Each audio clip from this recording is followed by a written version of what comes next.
Assalamualaikum warahmatullahi wabarakatuh. Perkenalkan nama saya Niko Andriano.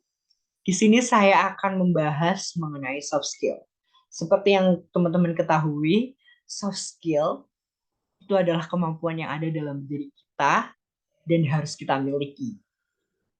Soft skill di sini yang akan saya bahas yaitu kemampuan interpersonal.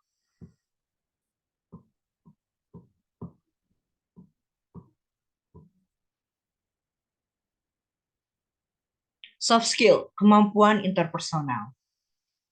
Kemampuan interpersonal itu apa sih teman-teman? Kemampuan interpersonal atau interpersonal skill atau yang biasa kita sebut dengan kemampuan bersosialisasi adalah keterampilan yang terkait dengan kemampuan seseorang dalam berinteraksi dan berkomunikasi dengan orang lain secara efektif. Nah, bagaimana sih kemampuan interpersonal itu? Beberapa contoh kemampuan interpersonal yang penting antara lain kemampuan berkomunikasi dengan jelas, membangun hubungan yang baik, menyelesaikan konflik dengan bijaksana, serta memotivasi dan menginspirasi orang lain. Oleh karena itu, kemampuan interpersonal sangat penting dalam berbagai konteks, baik itu dalam kehidupan sehari-hari, dalam lingkungan kerja, maupun dalam hubungan sosial. Nah, seperti yang tadi sudah saya sampaikan, kenapa kemampuan interpersonal sangat penting? Yang pertama, kemampuan interpersonal dapat membangun hubungan yang positif. Nah, dalam kehidupan sehari-hari kita sering berinteraksi dengan orang lain. Kemampuan interpersonal yang baik membantu kita membangun hubungan yang positif dengan orang lain. Karena kita memiliki kemampuan untuk berbicara dengan sopan, mendengarkan dengan baik, dan memahami pandangan orang lain, kita dapat memperarat hubungan dengan orang lain dan menciptakan hubungan yang harmonis. Itu yang pertama. Kemudian yang kedua, kemampuan interpersonal dapat membantu kita meningkatkan efektivitas dalam bekerja dalam tim. Seperti yang teman-teman ketahui, bekerja dalam tim adalah hal umum di lingkungan kerja. Nah, kemampuan interpersonal yang baik membantu kita menjadi efektif dalam bekerja dalam tim, karena kita dapat berkontribusi secara aktif, mendukung rekan kerja, dan berbagi ide dengan cara yang terbuka. Gitu ya, teman-teman. Kemudian yang ketiga, membantu kita mengatasi konflik. Dengan kemampuan interpersonal yang baik, kita dapat mengatasi konflik dengan cara bijaksana dan menghindari kesalahpahaman dengan orang lain. Ingat-ingat ya teman-teman, karena kita terkadang dalam kehidupan sehari-hari pasti akan terjadi konflik dengan orang lain. Seperti itu.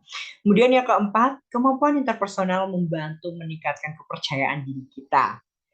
Karena dengan kemampuan interpersonal yang baik, kita dapat merasa lebih percaya diri dengan berinteraksi dengan orang lain. Hal ini karena kita memiliki kemampuan bicara yang jelas, mendengarkan dengan baik, dan memahami perspektif orang lain. Kemudian yang terakhir, atau yang kelima, yaitu meningkatkan kesuksesan dalam karir. Kok bisa? Karena dalam lingkungan kerja kemampuan interpersonal yang baik sangat dihargai oleh perusahaan dan dapat membantu kita mencapai kesuksesan dalam karir. Karena dengan memiliki kemampuan komunikasi yang baik, bekerja dalam tim, dan memotivasi orang lain, kita dapat menjadi karyawan yang efektif dan sukses dalam karir. Itu teman-teman, kenapa kemampuan interpersonal sangat penting. Nah, jika sudah tahu kenapa kemampuan interpersonal itu sangat penting, nah bagaimana cara kita mengimplementasikan kemampuan interpersonal kita dalam kehidupan sehari-hari? Yang pertama, itu kita harus berbicara dengan cara yang sopan. Nah, bagaimana caranya? Yaitu dengan menghargai orang lain, terutama saat berbicara dengan orang yang lebih tua atau orang yang memiliki otoritas atau kewenangan yang lebih tinggi di antara kita, gitu ya teman-teman. Kemudian yang kedua nih, yang kedua mendengarkan dengan baik. Karena sebagai orang yang memiliki kemampuan interpersonal baik, kita harus mendengarkan dengan baik dan memperhatikan apa yang mereka katakan. Jangan sekali-kali kita menginterupsi dan berbicara terlalu banyak, ya teman-teman. Dan itu akan membuat orang lain itu tidak nyaman. Gitu. Kemudian yang ketiga ada berempati. Nah, kita harus mencoba nih memahami perspektif orang lain dan melihat situasi dari sudut pandang mereka. Karena hal ini kita akan membantu lebih empati dan membangun hubungan yang lebih baik gitu ya teman-teman. Kemudian yang keempat ada menyelesaikan konflik dengan cara yang baik. Ketika terjadi konflik, cobalah untuk menyelesaikan dengan cara yang baik dan mempertimbangkan perspektif orang lain. Jangan biarkan emosi kita menguasai dan menghindari mengambil tindakan yang dapat merusak hubungan orang lain. Kemudian yang kelima, berkomunikasi dengan jelas. Seperti yang kita sudah sebutkan, kemampuan interpersonal itu sangat berkaitan dengan berkomunikasi. Karena dengan berkomunikasi yang jelas dan menggunakan bahasa yang sulit dipahami, dengan menghindarkan ya teman-teman, itu lawan bicara kita lebih nyaman dan lebih masuk dengan kita gitu ya teman-teman.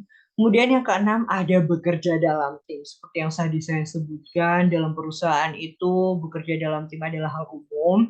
Nah, ketika kita bekerja dalam tim, kita harus mencoba nih teman-teman berkontribusi secara aktif, mendukung rekan kerja, dan berbagi ide dengan cara yang terbuka. Jadi teman-teman harus open minded dan harus aktif gitu ya teman-teman kalau misalkan kita bekerja dalam tim. Selanjutnya ada memotivasi orang lain. Bagaimana caranya?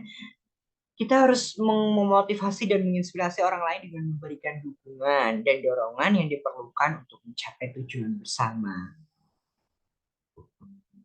Nah, dari kemampuan interpersonal itu kita dapat membawa kesimpulan bahwa kemampuan interpersonal itu sangat penting dalam kehidupan seseorang dan membantu kita mencapai kesuksesan dalam berbagai aspek kehidupan terutama dalam lingkungan kerja.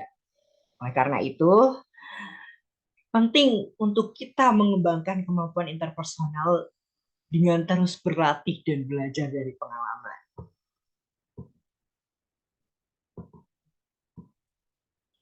Karena hard skill itu bisa dicari, tetapi soft skill dari diri sendiri. Itu saja yang dapat saya jelaskan dari kemampuan interpersonal. Semoga kita dapat mengimplementasikan dalam kehidupan sehari-hari. Tidak apa sedikit-sedikit lama-lama menjadi bukit. Seperti itu ya teman-teman. Sekian dari saya. Wassalamualaikum warahmatullahi wabarakatuh.